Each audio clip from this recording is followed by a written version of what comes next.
వ్యూహాన్ని ఆయన అమలు చేయబోతా ఉన్నారు. షణ్ముఖ వ్యూహాన్ని గతంలో అమలు చేశారు. షణ్ముఖ వ్యూహం దెబ్బకి వైసీపీ కకావికలమైంది. ఇప్పుడు త్రిశూల వ్యూహం దెబ్బకి వైసీపీ కనుమరుగు అవనుందా? ఇప్పుడు ఇదే చర్చ నడుస్తుంది. ఏమంటారు రాంబాబు గారు? షణ్ముఖ వ్యూహం ఏంటో మరి ఎవరికి అర్థం కాల, వారికి అర్థమైందేమో మరి నాకు తెలియదు. నిన్న ఆయన ఏం గర్జించాడు అనేది నాకు చాలా సందేహాలు ఉన్నాయి. నేను కూడా చాలా చూశాను ఆయనది, మొత్తం టోటల్ గా ఆయన స్పీచ్ అంతా చూశాను. ఆయన గర్జించలా, సమాధానాలు చెప్పుకోవడానికి ప్రయత్నం చేశారు. అంటే తాను చేస్తున్నటువంటి కార్యక్రమాలు చాలా తేడాగా ఉన్నాయి కాబట్టి ఆ తేడాగా ఉన్నటువంటి వాటికి ప్రజలకు సమాధానం చెప్పుకునేటటువంటి ప్రయత్నం వారి ఉపన్యాసం మొత్తంలో కనిపించింది నాకు. ఆ కోణం మాత్రమే కనిపించింది నాకు. అదేంటి అని అంటే ఎర్ర తువ్వాల నుంచి కాషాయ తువ్వాలంలోకి ఆయన మారటానికి ఎందుకు మారాను ఏమిటి అనే దాని మీద సుదీర్ఘమైనటువంటి ఎక్స్ప్లెనేషన్ ప్రజలకు ఇచ్చుకునే ప్రయత్నం చేశారు. దానితో చైనా, రష్యా, కమ్యూనిస్టు కంట్రీస్, అక్కడి నుంచి క్యాపిటలిస్టిక్ గా, ప్రజాస్వామ్యబద్ధంగా, సోషలిస్టిక్ గా ఆ దేశాలన్నీ మారినప్పుడు నేను మారితే తప్పేంటి ఎర్ర కండువా నుంచి కాషాయ కండువాకి అని సపోర్ట్ చేసుకోవటం కోసం తను తాను ప్రజెంట్ చేసుకున్నటువంటి సందర్భమే నాకు అంతా కనిపిస్తుంది. నాకు ఇంకొక డైలాగు ఆయన ఎందుకు అన్నాడో నాకు అర్థం కాల. నేను కష్టాల కొలిమిలో మీలాగా నలిగి వచ్చానన్నాడు. ఇంకెక్కడ నాకు అర్థం కాల. ఆయన ఇతర కష్టాల కొలిమిలో నలిగాడో నాకు, ఆయన మొత్తం జీవితాన్ని పరిశీలిస్తే ఎక్కడ ఆయన కష్టాల కొలిమిలో మరి నలిగినట్టు కనిపిస్తుంది. చిరంజీవి గారు కష్టాల కొలిమిలో నలిగాడు. ఎందుకంటే వాళ్ళ నాన్నగారు ఒక కానిస్టేబుల్ గా జీవితాన్ని ప్రారంభిస్తే ఆయన సినిమా నటుగా కావటం కోసం మెడ్రాస్ వెళ్ళి చాలా కష్టాలు పడ్డాడు. కానీ ఎక్కడ ఈయన వడ్డించిన విస్తరి, ఈయన మెడ్రాస్ నుంచి వచ్చేసరికి లేదా సినిమా ఫీల్డ్ లోకి వచ్చేసరికి చిరంజీవి టాప్ హీరోగా ఉన్నటువంటి సందర్భం కాబట్టి ఈయన ఎక్కడ కష్టాల కొలిమిలో ఎక్కడా కూడా నలిగింది లేదు. కష్టపడకుండానే ఆయనకి పవర్ స్టార్ అని బిరుదు వచ్చిందా, అంత ఇమేజ్ వచ్చిందా? నో కష్టపడకుండా అంటే చాలా మంది, ఇప్పుడు బాలకృష్ణ గారు ఉన్నారు, ఆయన వారసత్వంగా వచ్చాడు. ఎన్టీ రామారావు కష్టపడ్డాడు, నాగార్జున ఉన్నాడు, వాళ్ళ నాన్నగారు కష్టపడ్డాడు, ఆడవేషాలు కూడా వేసి కష్టపడ్డాడు.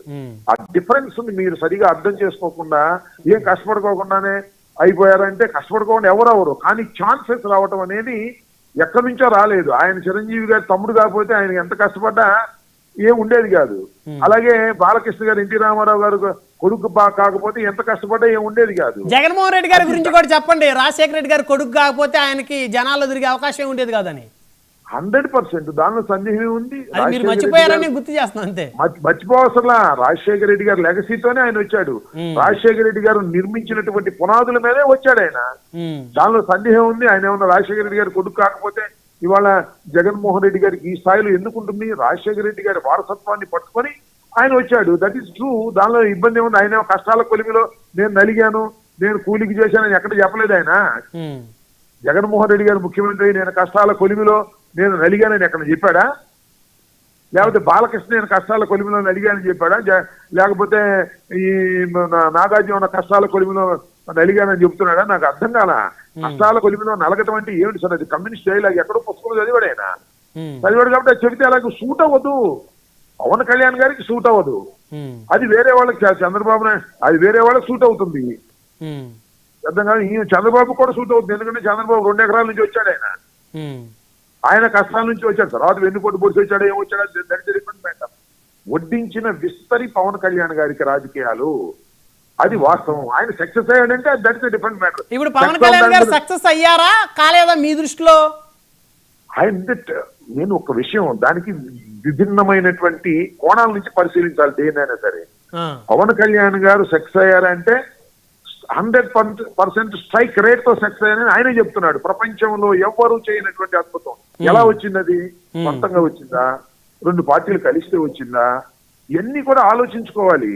నేను కష్టపడ్డాను, నేను అందరికన్నా గొప్ప అని ఆయన చెప్పకూడదు. మీరు నేను చెప్పాలా? 100% స్ట్రైక్ రేట్ ఎందుకు వచ్చింది? ఎలా వచ్చింది? ఎన్ని పార్టీలు కలిస్తే వచ్చాయి? సింగిల్ గా నిలబడ్డప్పుడు 2 సార్లు ఆయన పరిస్థితి ఏమిటి? ఇవన్నీ కూడా విశ్లేషించుకోవాల్సిన అవసరం ఉంది. సరే 100% స్ట్రైక్ రేట్ టెక్నికల్ గా కరెక్ట్, కానీ 100% స్ట్రైక్ రేట్ రావడానికి గల కారణాలు ఏంటి? వాటి మూలాలు ఏంటి? ఎవరెవరు సహాయం చేశారు? ఎందుకోసం 100% స్ట్రైక్ రేట్ వచ్చింది? ఇవన్నీ కూడా చర్చించుకోవాల్సినటువంటి అంశాలు. ముగ్గురు కలిసి ఉండబట్టి వచ్చింది. విడిపోతే వస్తుందా? విడిపోయినా కూడా వస్తుందంటే దట్ ఇస్ డిఫరెంట్ మ్యాటర్. ఈ మొత్తాన్ని ఇప్పుడు మీరు విడగొట్టాలనుకుంటున్నారు అయితే ఈ విధంగా. ఇదిగో బ్రహ్మనాయుడు గారు, నేను ఒక మాట చెబుతున్నా, ఎవ్వరు విడగొట్టాలనుకున్నా కూడా వాళ్ళు విడిపోరు. అది నాకు తెలుసు. పవన్ కళ్యాణ్, చంద్రబాబు, బీజేపీ విడిపోరు.